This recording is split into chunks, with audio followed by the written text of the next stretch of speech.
Sa latest post nga ni Jen Morera, ang nasabing avid fan ni Ate Guy na nag-alaga dito at sa kanya mga post makikita natin na talagang halos sa araw-araw ay nagpupunta siya kay Ate Guy dahil may panahon nga na nagre-request ito ng makakain. Sa ospital ay si Jen Morera din ang kasama ng superstar. Ito ay base sa kanyang naging Facebook post. Ibinahagi ni Jen ang hawak-hawak niyang kamay ni Ate Guy at hindi din siya makapaniwala na ito ay nangyari, kung saan dito na nga tumawag si Imelda para sabihan ang mga anak. At nito lamang sa latest post nga niya ay makikita na nandoon sila sa harapan ng bahay ni Ate Guy.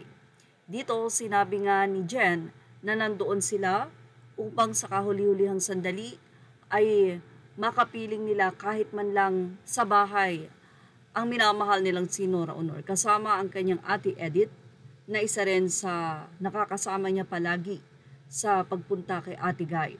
Actually, halos naging tahanan nila ang bahay na ito. Makikita ang pagkaway nilang mga fans at ayon nga sa kanila na andun sila upang dalawin ang superstar na si Nora Honor na sa kahuli-hulihang sandali ay nakatungtong na ulit sila sa tahanang kanilang minsan ay pinagsamahan. Makikita ang mugtong mata ni Jen at ayon sa kanya, nakalak na nga ang bahay.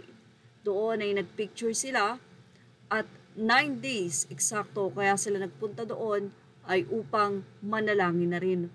At iyan nga ang ibinahagi ni Jen. Actually, si Jen at si Edith ay nagpost sa social media at ilang mga pagbabahagi o koreksyon ang kanilang sinabi sa social media upang maging maayos na rin at mawala na ang mga hindi magagandang issue.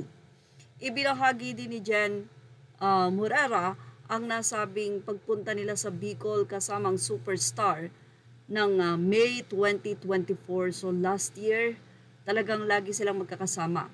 Samantala, ilang netizen ang kumukusyon sa mga anak ni Nora na hindi man lang daw pinasalamatan ang mga fans na nag-alaga sa ina nila. Narito ang naging say ng isang netizen. Aniya, precious moments, hindi man kayo pinasalamatan ng mga anak sa sakripisyo ninyo, naging masaya naman kayo at si Nora ng maraming beses. Mga alaalang sa inyo lang talaga sila kasali. Thank you for sharing, Jen Donna Pegris Morera. Kinorek naman ito ng netizen at sinabing pinasalamatan sila nung Eulogy Lol, di ka nanood. No, tinawag sila ni Lotlot at pinatayo nung last night. Pinasalamatan, salamat, pinasaya ninyo ang superstar natin bago siya pumanaw, say naman ng isang netizen.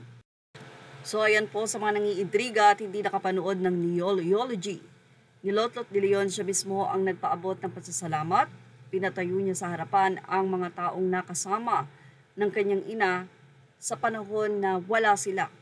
At doon ay labis-labis ang pagpapasalamat ni Lotlot sa kasiyahan na naiabot ng mga fans para sa kanyang inang superstar. At yan ang ating Showbiz Now update. Images are all credit to the rightful owners. Thank you for watching Showbiz Now.